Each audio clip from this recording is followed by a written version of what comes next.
Assalamualaikum warahmatullahi wabarakatuh. Ini adalah motor listrik produk Indonesia dengan merek Gesit. Saya membeli motor listrik ini karena motor ini produk Indonesia. Kalau misal bukan buatan Indonesia, belum tentu saya beli. Saya kenal motor ini 1 tahun yang lalu dan sebenarnya sudah minat. Cuman waktu itu kondisinya susah banget CS-nya untuk dihubungi. Jadi sempat saya telepon tidak diangkat CS Jakarta, kemudian saya WA pun tidak ada respon. Kemudian saya cari-cari di Tokopedia, ada official store untuk Gesit, tapi ternyata adminnya itu lelet banget. Jadi dari diskusi itu enggak dibalas cuman berapa persen. Akhirnya sempat tertunda lama. Kemudian ada teman dari Medion, dia membeli motor Gesit, kemudian mengirim video ke saya pada pagi hari waktu itu. Pagi Om Andi, ini loh, ini namanya motor Gesit Om, motor listrik. Masuk tukang listrik gak duwe motor listrik iki. Wah. Nah, iki Om terus Om. Motornya MC ini Om. Rusak saya jenengan iso ganti dhewe. Setelah dapat kiriman video tersebut dari teman Medion, akhirnya saya minta kontak dealernya dan dikasih nomor sama salesnya, marketingnya dari pihak dealer Medion tersebut. Siangnya saya kontak, saya tanya-tanya harga, kemudian nego-nego untuk on the road wilayah kota saya Lumajang itu kenanya berapa. Waktu itu kena 28.500.000, sudah termasuk ongkos kirim, on the road semua, tinggal sudah diuruskan dari mereka semua untuk STN sama BPKB. Akhirnya siangnya itu kemudian saya transfer, saya lunasin semua. Habis itu besoknya barang dikirim di paket lewat ekspedisi rekanan mereka. Waktu itu kalau tidak salah pakai Pandu Logistik. Buat yang minat motor listrik Gesit produksi Indonesia, nanti bisa cek link deskripsi, ada nomor telepon. Saya mereferensikan ambil dealer di situ Medion. Jadi untuk wilayah Jawa Timur itu bisa on the road. Jadi barang unit dikirim, kemudian nanti STN sama BPKB tinggal ngambil ke Samsat kotanya sendiri. Motor ini saya beli dari luar kota karena kondisi dealernya di luar kota, maka unit dikirim lewat ekspedisi. Pada video ini saya akan cerita suka duka membeli barang online. Jadi tidak sukanya saja, tapi ada dukanya juga. Waktu pertama datang, ini motor diantar sama kurir dari Pandu Logistik. Itu kondisinya jadi sebelah sini itu beset ya. Saya tidak menyalahkan dealernya, tapi saya yang saya sayangkan itu packing dari pihak ekspedisi. Jadi packingnya itu tidak standar untuk kendaraan motor. Jadi di sini tuh harusnya kalau plastik-plastikan gini kan paling tidak ada kardus, lebih baik ada spons. Kalau ini cuma sak aja. Jadi sini sempat berbenturan dengan benda di sebelahnya, akhirnya kondisinya beset. Saya komplain ke pihak dealer. Dan pihak dealer itu waduh betul-betul care, betul-betul baik banget.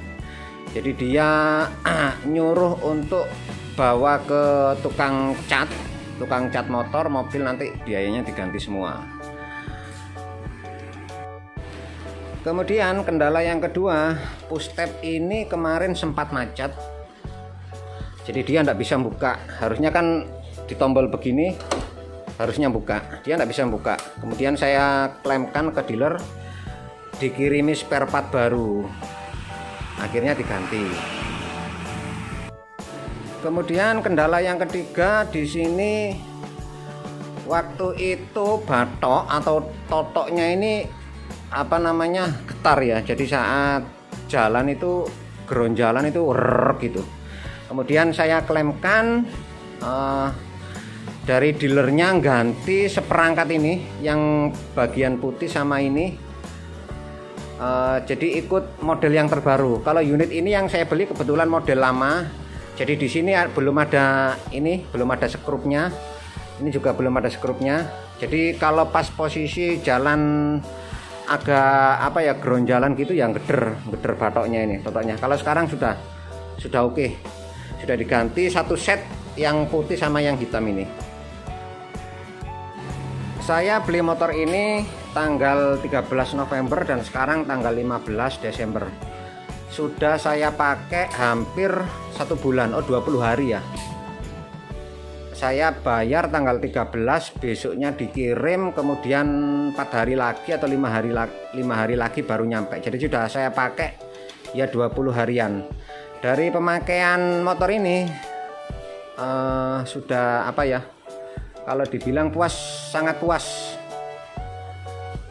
Kemudian dari pelayanan pihak dealer juga sangat puas, sangat care, termasuk menanggapi komplainan dari pelanggan. Memang harusnya seperti itu. Untuk produk baru itu ya yang dijaga itu after sales.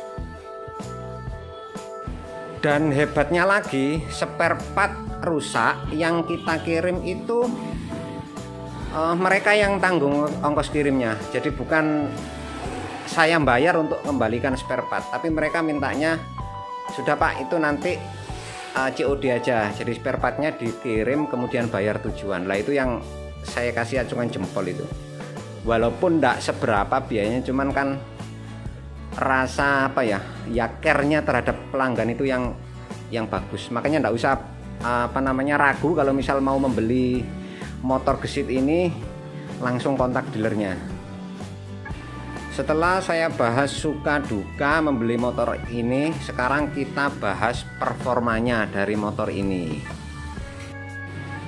Untuk top speed, kecepatan maksimal dari pengalaman pakai kemarin bisa nyampe 62 km per jam.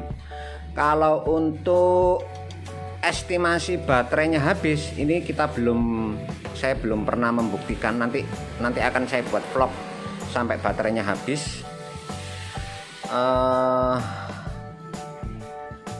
Untuk kapasitas baterai di sini tertera 1,39 atau 1,4 kWh. Untuk voltnya 72 volt. Saya sebenarnya pengen ngoprak motor ini, mau saya ganti baterainya. Cuman masih garansi, soalnya takut nanti garansinya hilang. Jadi nunggu kalau garansi habis saja nanti dioprak sendiri baterainya. Untuk daya charger di sini terbaca 400 watt, 402,5 watt. Kalau nanti baterai mendekati penuh atau penuh, kalau mendekati penuh nurun ini ke 100-an watt. Kalau sudah penuh dia cuman ada arus standby saja dari charger. Untuk pengecasan kita bisa menggunakan dengan dua cara, dengan mengambil baterai atau tanpa mengambil baterai. Kalau tanpa mengambil baterai, nanti chargernya ikut ke sini. Ini soketannya tinggal nyamakan aja, nancepnya ke sini. Kalau misal salah juga dia tidak akan bisa masuk. Kemudian kita dorong, sudah ada locknya, ada penguncinya. Nah, sampai bunyi cedik seperti ini. Kalau misal mau buka, tinggal puter. Ini diputer kemudian ditarik.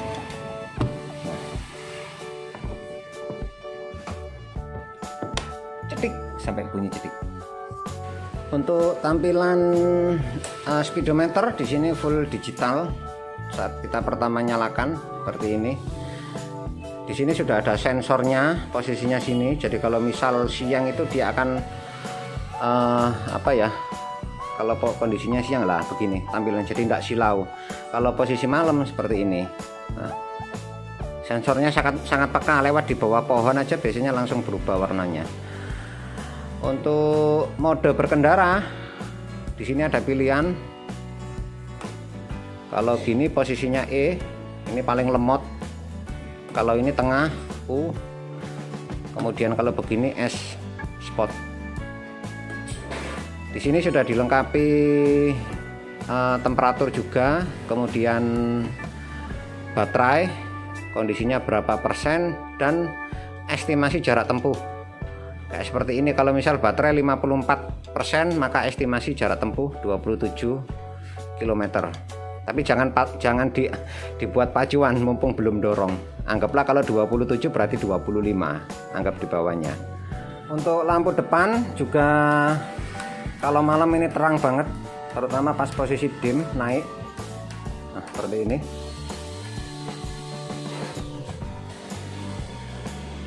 Untuk lampu sen, di sini ditambahin suara buzzer. Ya karena motornya tidak ada suaranya, takutnya ya nanti yang mau disalip nanti kaget. Nah, seperti ini. Kemudian yang bikin lucu, ini kayak mobil atau kayak motor roda 3. Jadi ada R untuk mundur ke belakang. Jadi ini kalau misal dipencet sambil digas, maka roda ini akan mundur untuk jalan ke belakang.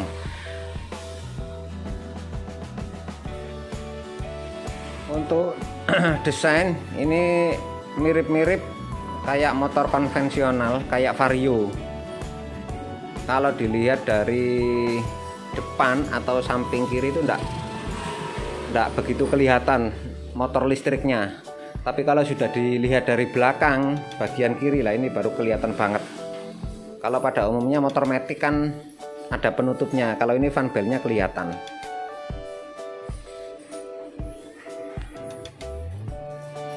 Motor ini kalau dilihat dari belakang, ini yang kurang saya suka, jadi lampunya terlalu norak. Kalau ini pendapat aja, jadi kayak motor apa ya, lampunya terlalu banyak lah. Kalau saya tidak begitu suka, kayak motor odong-odong. Jadi dari sini sampai ke sini.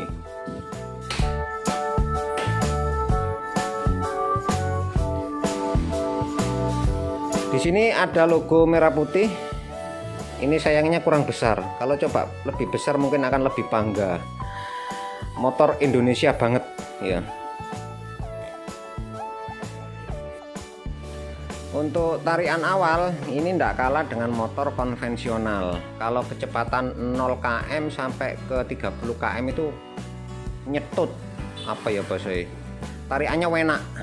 Tapi kalau sudah 30 ke 50 itu yang agak gandol.